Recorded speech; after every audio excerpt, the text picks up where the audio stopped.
resplandor de tu gloria. Derrama tu amor y poder cuando cantamos santo, santo. Abre mis ojos. Abre mis ojos, oh Cristo. Abre mis ojos, te pido. Yo quiero verte.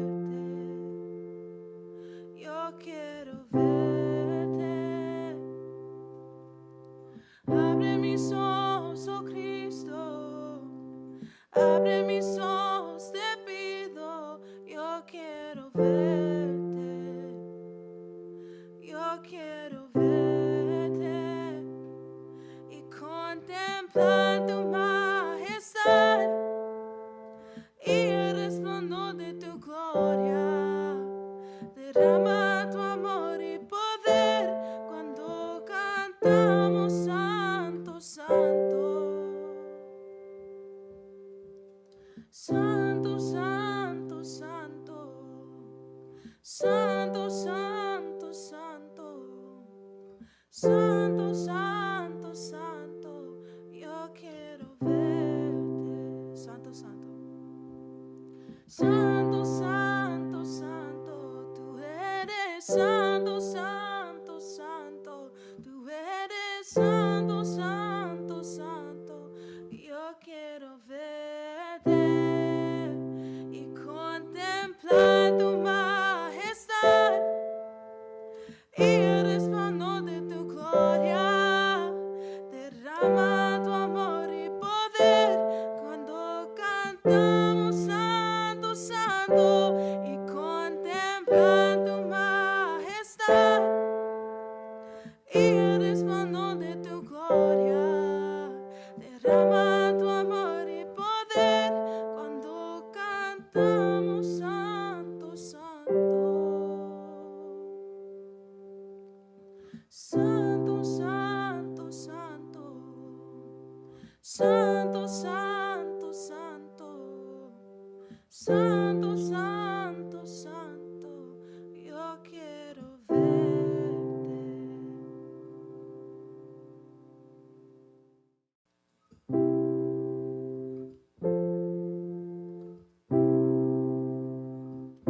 Con humildad y sencillez a ti, Señor, me acercaré.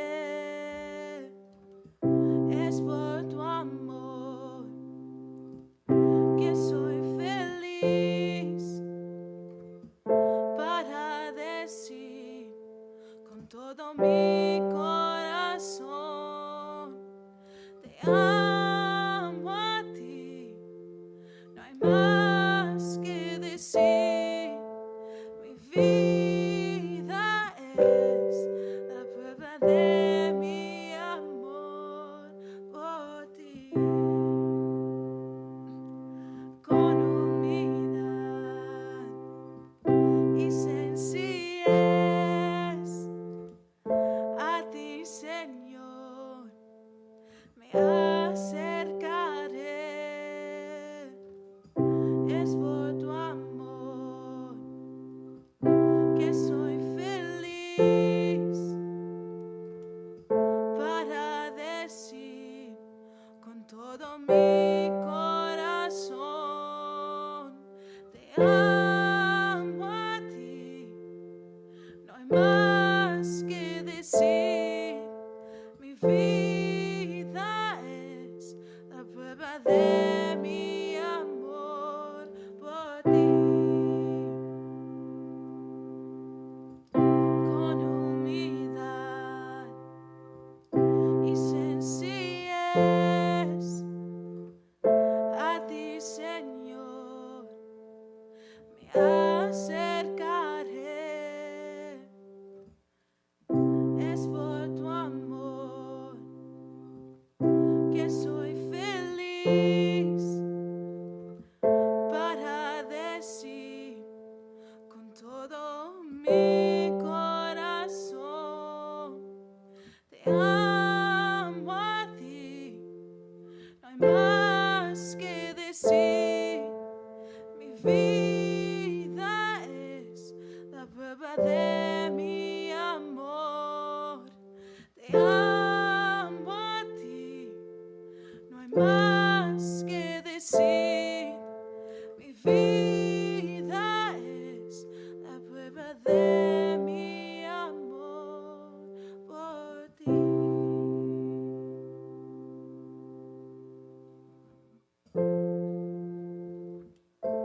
whole.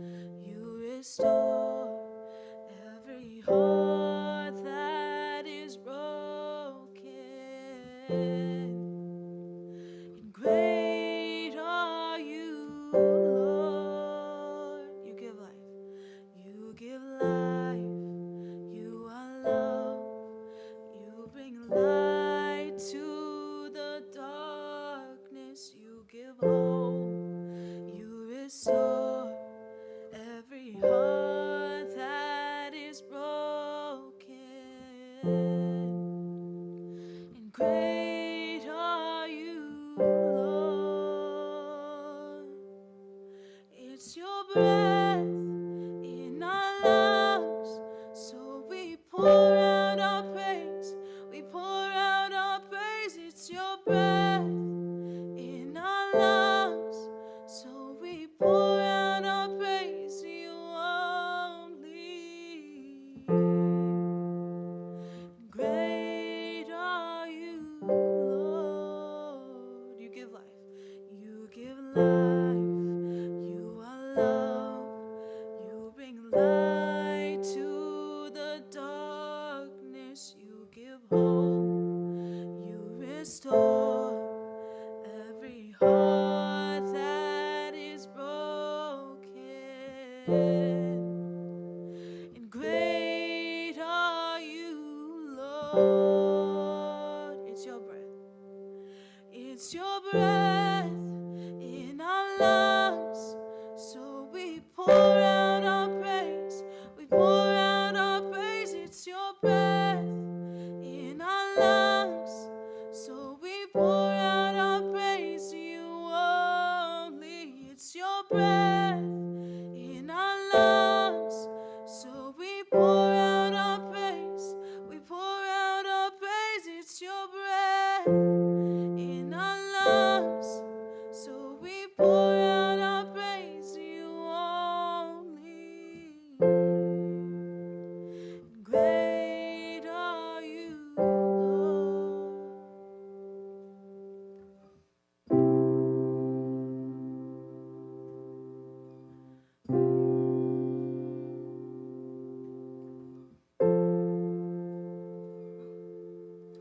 And all the earth. And all the earth will shout your praise. Our hearts will cry, these bones will sing. Great are you, Lord. And all the earth will shout your praise. Our hearts will cry, these bones will sing.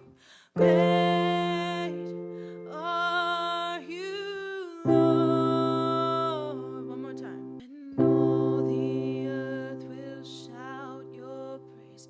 Our hearts will cry, these bones will sing. Great are you, Lord.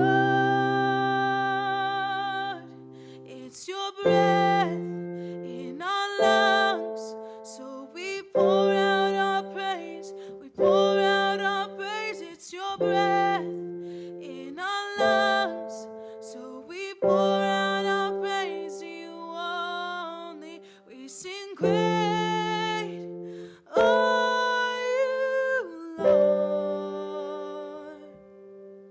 We sing great are you, Lord. We sing great are you, Lord.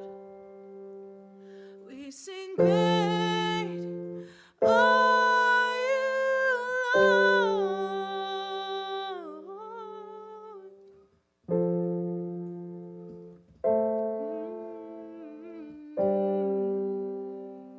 It's your breath. It's your breath in our lungs, so we pour out our praise. We pour out our praise. It's your breath in our lungs, so we pour out our praise to you only. And great are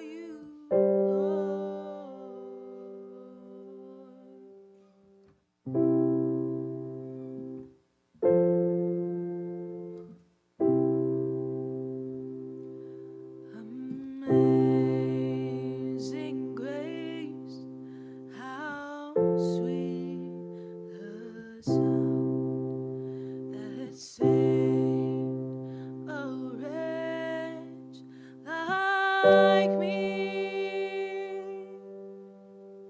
I once was lost, but now I'm found. Was blind, but now I see.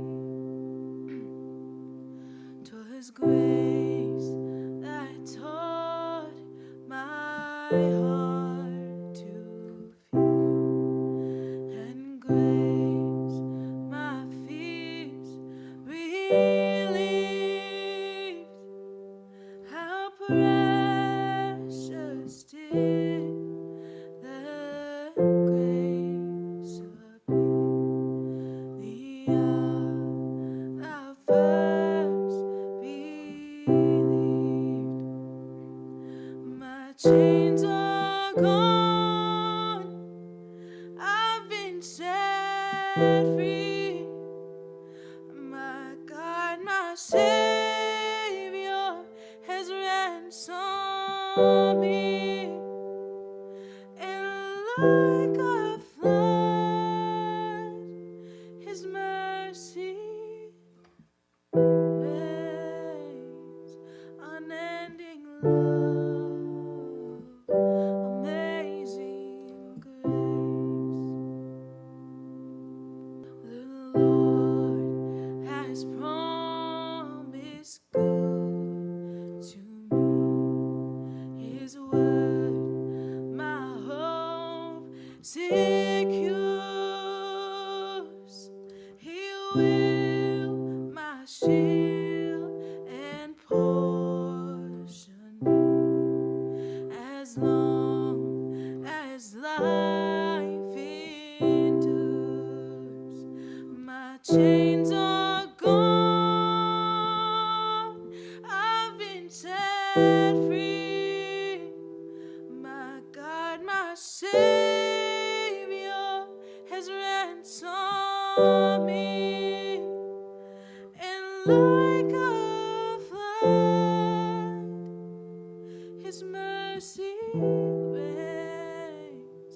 Unending love, amazing grace.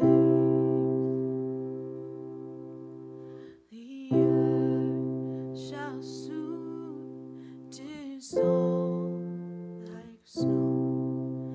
The sun forbear to shine,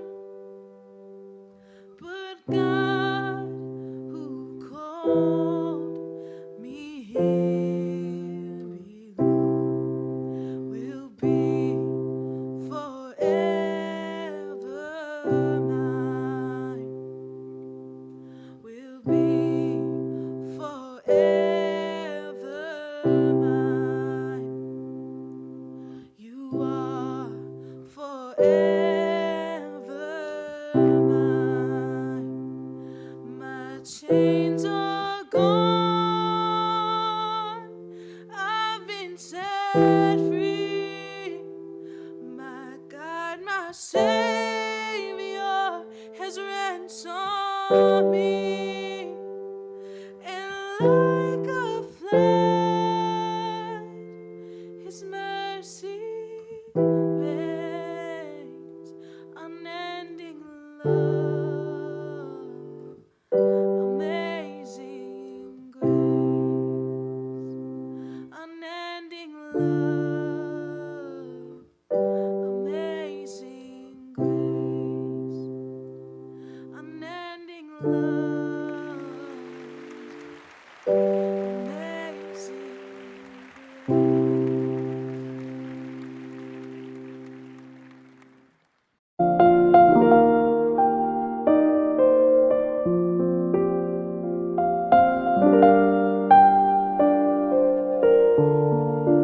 High horse, bow, say you are being humbled, James says.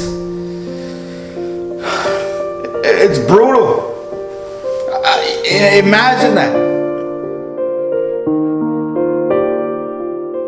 A good Sabbath church. Again, Pastor Helmer here, saying hello in this way, in this format.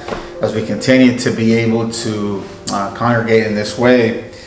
First and foremost, I want to thank you for those of you that take the time to watch these videos. Those of you that take the time to every Saturday, as you remain faithful even in your homes, to watch these. And I pray and I hope that you're keeping up with the message, that it's speaking to you, that it's something that it's speaking to your present moment, that you're living. There's something that you gather from this. So I thank God that I thank God for those of you who have remained faithful, those of you that reached out and thank me for the effort, for the messages, for staying connected. So may God bless and keep every single one of you. May we all as a church get over this thing that we're living, this moment that we're living. May God continue to bless every single one of you. Today we're going to study the Word. We're going to jump into James. We're going to continue the study on James. So if you go with me to James chapter 1, today we're going to look at verse 9 and on. So let's get started today.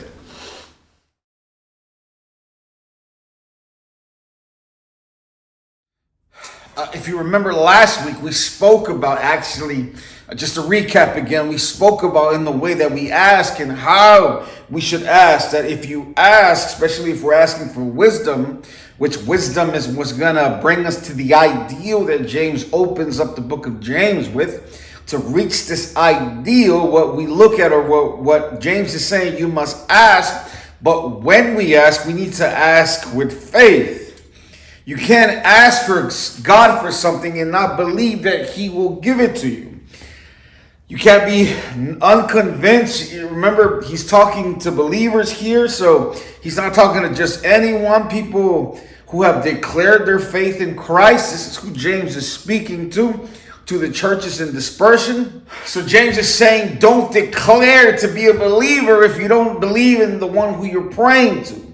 You can't proclaim to be a believer of a God and not be convinced of what that God is capable, or that you aren't convinced of what God is able to give. So you have to be completely convinced of what that God is willing and able to do.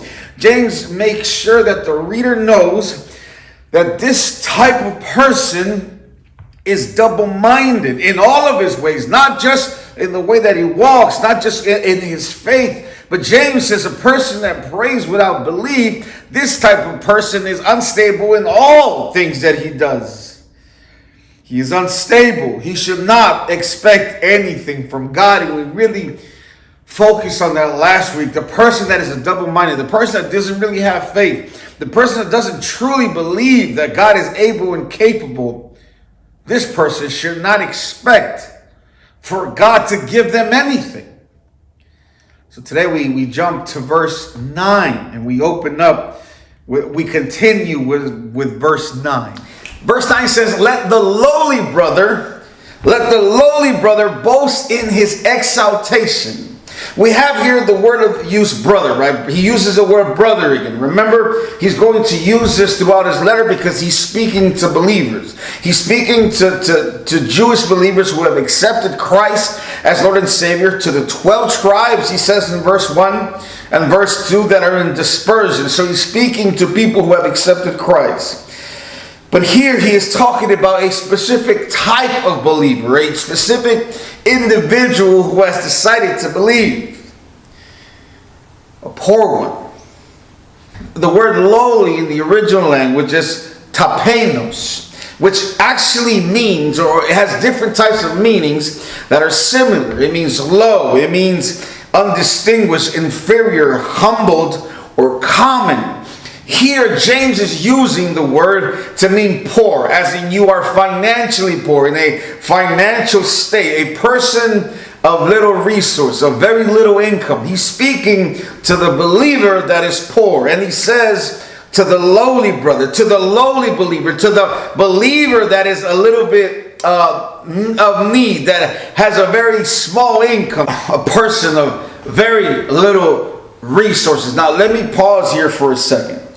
Because I know what you're thinking. It seems as though James kind of switches things up here. It's kind of weird how he does. It seems as though James in verse 8, right, he's done talking about the person of little faith, who doesn't ask with faith, who doesn't ask for wisdom with faith. He's talking about this individual, and it's almost as though he changes the subject completely, right? It's weird, like James has ADD or something, but we are talking about asking for wisdom through faith. That's the subject that we're carrying on from verse 8. Remember, wisdom is something we ask for in order that we reach the ideal that verse 2, 3, and 4 are speaking about. Remember, we ask for the wisdom in order to obtain the ideal of when James says, consider it all joy when you're going through hard and difficult times. Wisdom is what lets me understand that this trial is working something inside of me.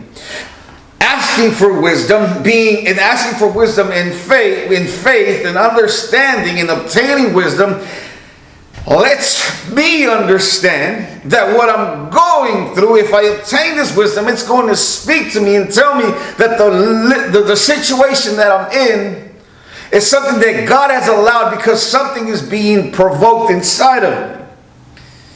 So now he changes to poor people. It seems like such a change from verse 8 to verse 9. But let's try to remember here for a second. Okay, the opening verse is in verse 1 and 2. James is speaking to believers that are in exile, believers that are running away, believers that are somewhere else. Bible believers who had fled, people who had dispersed because of their particular beliefs. They had to leave everything behind and disperse in order to save their lives and be able to worship, right? Verse 9 is actually talking about these people. James is making sense of verse 2. He's talking to them. Still from verse 2, he's talking to them in verse 9. He's explaining to them what verse 2 is. He's explaining verse 2 essentially. He says, when all things are in trouble, when you're having a difficult time, count it all joy. And look how he says it in verse 9. Look, he says, let the lowly brother, the brother who is suffering, the brother of little resources, the brother who has left everything behind, he says, let that brother boast in his exaltation. James says, boast in your exaltation. You who are poor, boast in your exaltation. Obviously, the person of little resources, of little income, should not really boast on what they have. But James is saying, boast not on what you have, boast in who you have and what that means. What it means to have the Messiah, what it means to have Christ. Look at what Jeremiah 9:23 and 24 says. Thus says the Lord, let not the wise man boast in his wisdom. Let not the mighty man boast in his might. Let not the rich man boast in his riches. But let him who boasts in this, boast in this, that he understands and knows me, that I am the Lord who practices steadfast love, justice, righteousness on earth. For these things I delight, declares the Lord. Boasting, it's usually a pride thing. It's a negative thing for the most part. We have that idea, that connotation that we boast is a sense of pride. It's always about, when we talk about boasting with the Christian, it's always about who we have and what he has done through us. Not what we have done with our own hands, not what we are capable to do, but we boast in the things that God does through us, how he uses us as his instrument. Not just in this life, right? But it's also in the life to come. These are the things we boast on what Christ, on what God is going to do, on the eternal destination in which we find we are headed in. Those of us that are already convinced that we know exactly where we're going, so we boast in the idea that God has given me this gift. And what God gives, right? As Jeremiah says, I am the Lord who practices He practices steadfast love, justice, and righteousness here on earth, but he practices it not just him directly, but he also practices it through us. And our boast is not in the things that we have, but in who we have and what he has done or is doing through us. Matthew 23:12. But the greatest among you shall be your servants. And whoever exalts themselves shall be humbled. And whoever is humbled shall be exalted. Again, James making a very good use of Christ's words of what Jesus came and proclaimed. The exaltation is not here. It's in the life to come. For those who are low, we are suffering. We are having a difficult time. We are barely making ends meet. But boast and rejoice in the exaltation that you will be given. Because as he was saying in Matthew, he was saying, and those who are humbled will be exalted. So our hope is not in this life, it's in the life to come. Philippians 3:21, who will transform our lowly bodies, Christ will transform our lowly bodies to be like his glorious body by the power that enables him even to subject all things to himself. So the pride that we carry, the boasting that we have is not in the things we possess or in the situation that we're in. Our pride and our boast is in what God is going to do through us, what God is doing through us, and our eternal destination. Now look at verse 10. We have the poor man. We have the poor man who James is saying, you who are low, you who are poor, you who are lacking, boast in your exaltation. Boast not in who you are. Boast in who God is through you.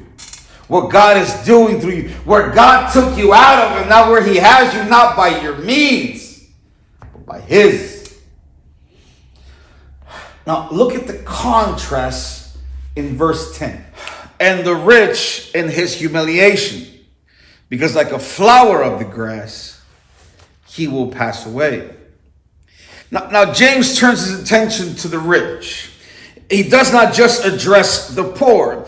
He's talking to everyone. Everyone who's going to have a hardship, a difficult time in this life that they've chosen.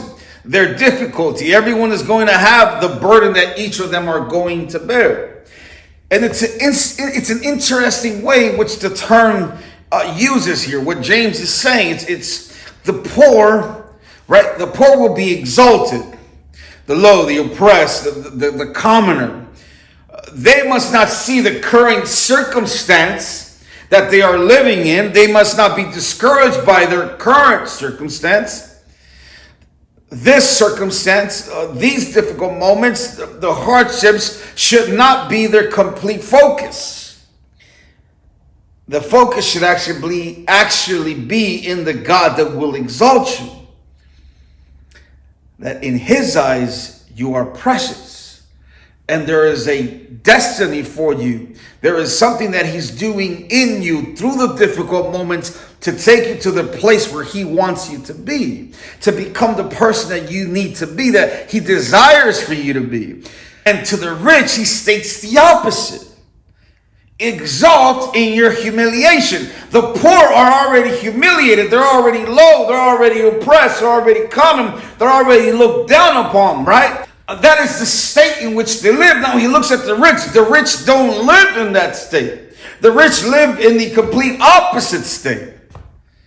They live differently, but he says to the rich, exalt or be exalted in your humiliation. Your humiliation. In your tapenosis.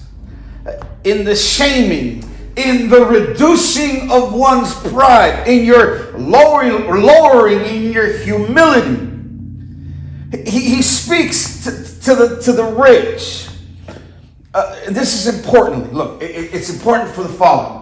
The rich are living they're rich, right? They're being catered to. They're people that are loved. They're adored. They're people that I'm sure have worked hard for the most part to be in the place that they are. And they've worked to this degree in order to maybe have this position, to maybe have this status, to be respected, to be adored, to be admired. And in this culture, in the culture that they were living, where James was living, the rich are adored. They're catered to. Not much different than it is today. They are admired for what they have, for what they possess, for what they are able to do with their money. But look at what James is saying. Now James, remember, he's changing it for them now. He says, be glorified in your humiliation. Well, the rich aren't really used to being humiliated, are they? They live in a state of arrogance, in a state of pride, and in a state of catering, and in a state of respect. But James says, as he changes it on them, be glorified in your humiliation. And your tapenosis, the shaming. Be glorified in the shaming. Be glorified in the reducing of your pride, of your status, of the lowering you.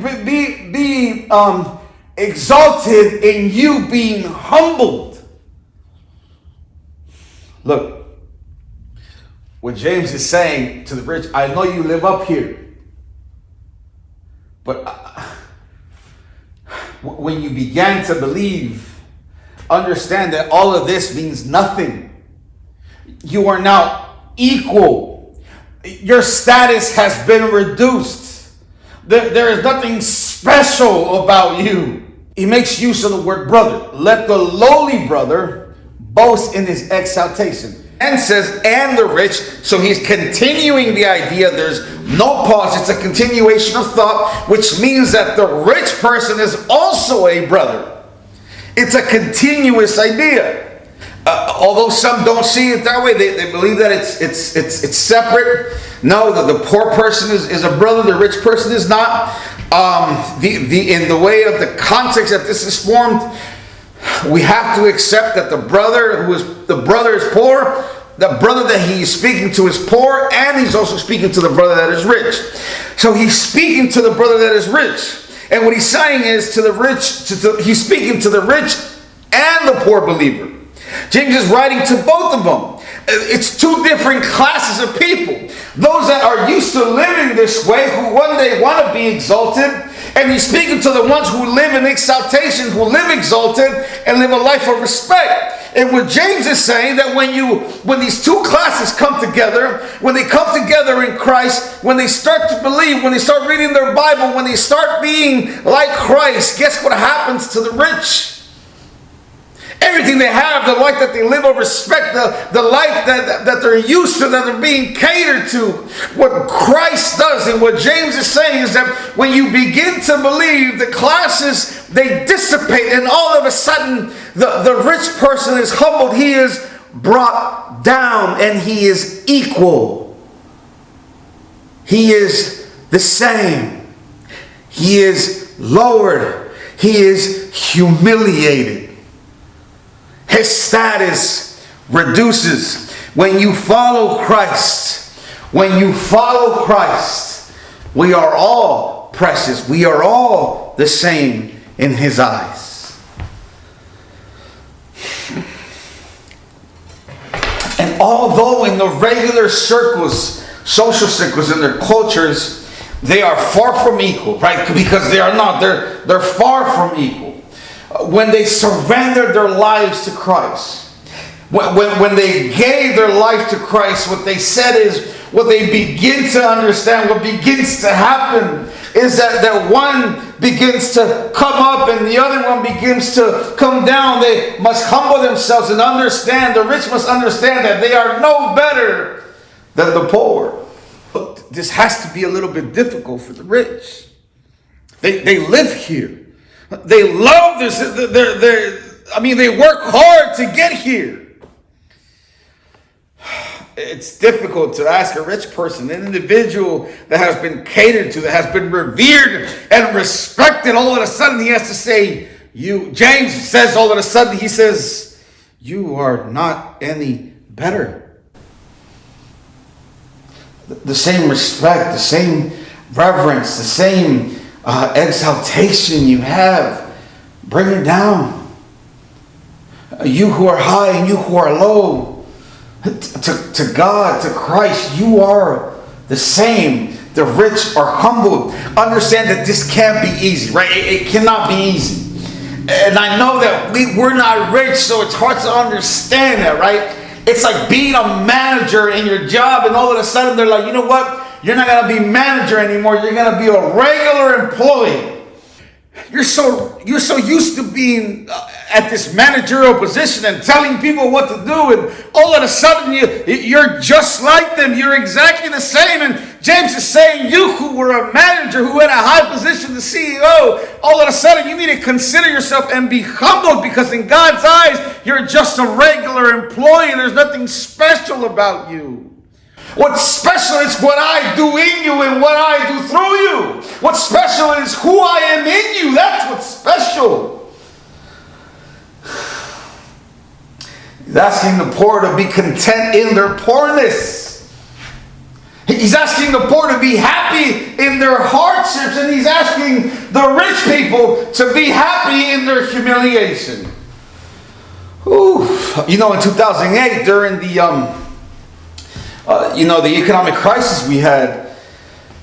Look, when the stock market, when it crashed, right? You know who the most unhappy people were? You know who were the people that were committing the most suicide? It wasn't the poor.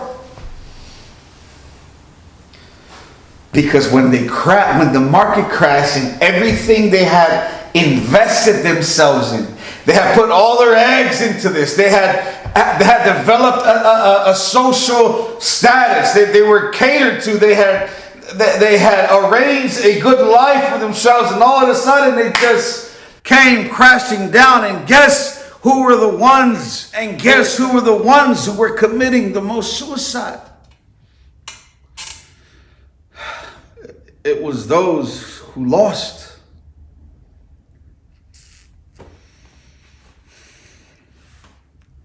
James says, listen, when you are humiliated, when you come down, when you are humbled, rejoice.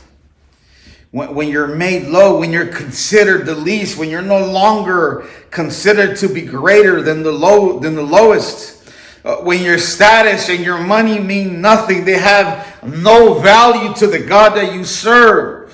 It's almost natural to give more value to someone who has more. We do that naturally. Yes, we just do that based on their status, based on who they are, based on what they're wearing. We look at them and we admire them. And I know there's people out there right now going, no, I don't. Yes, you do. Well, I don't care who people are. Yeah, you do. I assure you, you do. You look at someone who's driving a specific car, you might not say anything, but in your head you're going, man, that's nice. There's a certain amount of respect that naturally comes out, and you're like, wow, there's a certain admiration that they're able to obtain these things, because we are incapable of it. We are unable to do it. And for some people, they admire those that are able to do it, and we admire them simply by the things that they have, the amount of money they have. Even in churches. James is saying, listen, the value that you have here, the value, the riches that you have accumulated for yourself, in the path that you have chosen to walk, in the life that you have chosen to live, there is no value in them. And you can imagine the rich person going, what do you mean there's no value? I worked so hard. My life has revolved around this. It's taken me a while to get here. You don't understand. I didn't want to be an employee anymore. I wanted to work really hard so that I could be my own boss and I can get up whatever time I want and I can do what I want and I work hard at this. And then all of a sudden James says, yeah, that means nothing to God. You're no better than the lowest of the low, the people that you probably kicked while you were walking down the street, the people you didn't even look at. Like, you guys are the same in God's eyes. There's no extra value in you just because you have something or you have more. It's humbling, right? That everything you work for, everything you strive to Christ, it means nothing. It doesn't make you better, bigger, nicer. It doesn't make you more attractive to Him, more valuable. You and the poor are equal. Deal with it and look, deal with it and boast in it. Deal with it and boast in it. Boast that you are being brought down, that you're taken down from your high horse. Boast that you are being humbled, James says. It's brutal. Imagine that.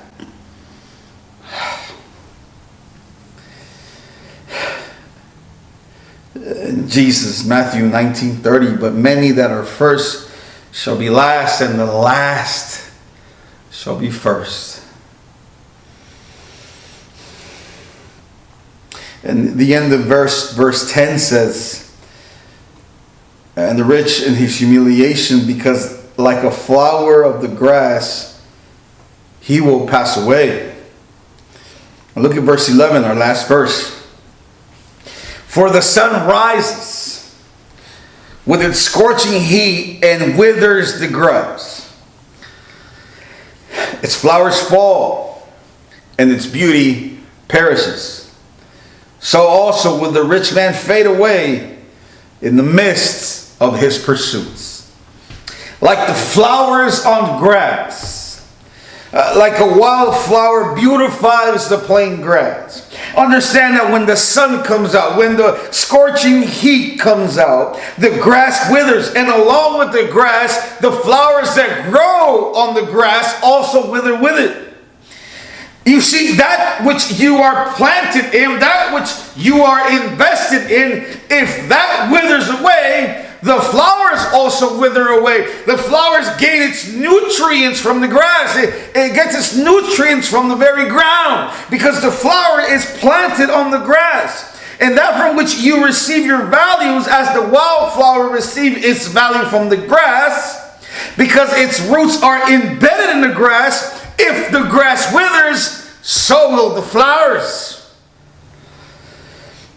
If your value, if you as a person are completely rooted in the things that you possess and the things that you have accumulated and purchased, James says, when the sun comes out, when the trumpet rings and the skies break open, you will perish along with all the things you possess.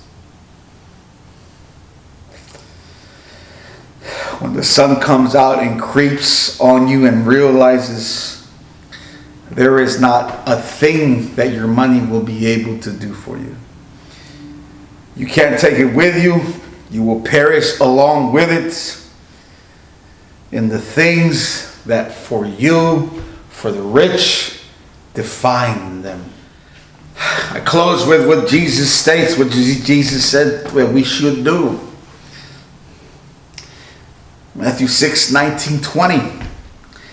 Lay not up your treasures upon earth, where moth and rust doth corrupt it, and where thieves break in and they steal it. But lay for yourselves treasure in heaven, where neither moth and vermin do not destroy it, and where thieves do not break in and steal it. For where your treasure is, there is also your heart. Many work really hard to obtain things in this life. I spoke about comfort a couple of months ago, which comfort can be a very hard thing. It's something that we seek to be is comfortable. We surround ourselves with comfort, the desire to have things. And while we desire to have things, the more things we possess, the more the things possess us. We work to maintain them, to keep up with them. The taxes, the upkeep, and all these things that we possess, just kind of, the more we have to work sometimes. We forget sometimes that the more things I have, the more these things are going to possess me and run my life. Think about something this week. You work 8 hours a day, sometimes more, a lot of times more.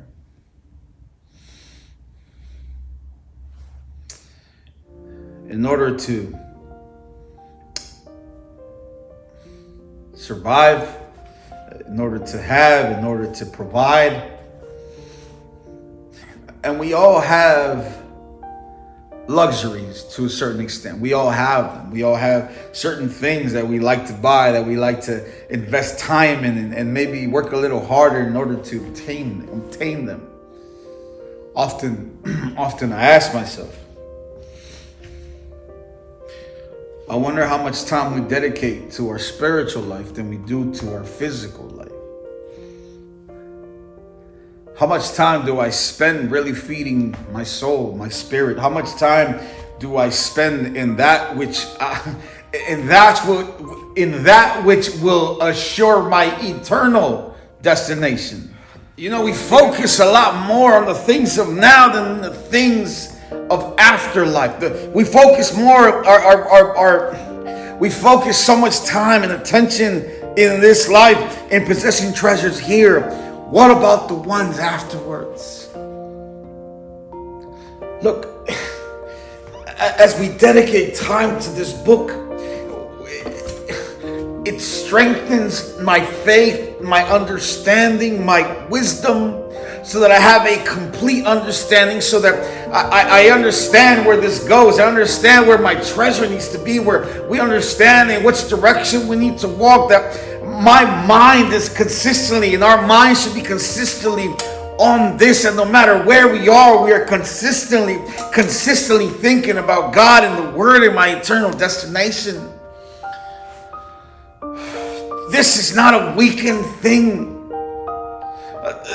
This is something that we do. This is what guides our daily life. That when I go to work, it is this that guides in the way that I work.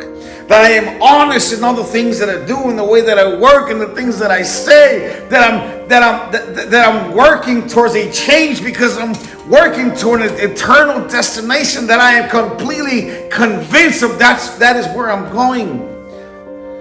That I consistently try to be a better person, because I'm trying to impress anyone, because I want to store some treasure here, but because there's a treasure waiting for me, because God is giving me something, because God has exalted me to a better position, because of what God is doing in me. It's not about this life, it's about the life that is to come. It's not about the stuff that we have, it's not about the things that we possess, it's about who we possess.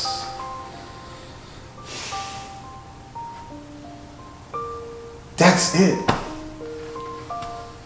It's not what I can have, not what I have, it's not what's tangible. It's not about what I have. It's about who I have. It's about who we have. And the work that He is doing in us and through us. May the Lord bless you and keep you until we congregate again. Pasos.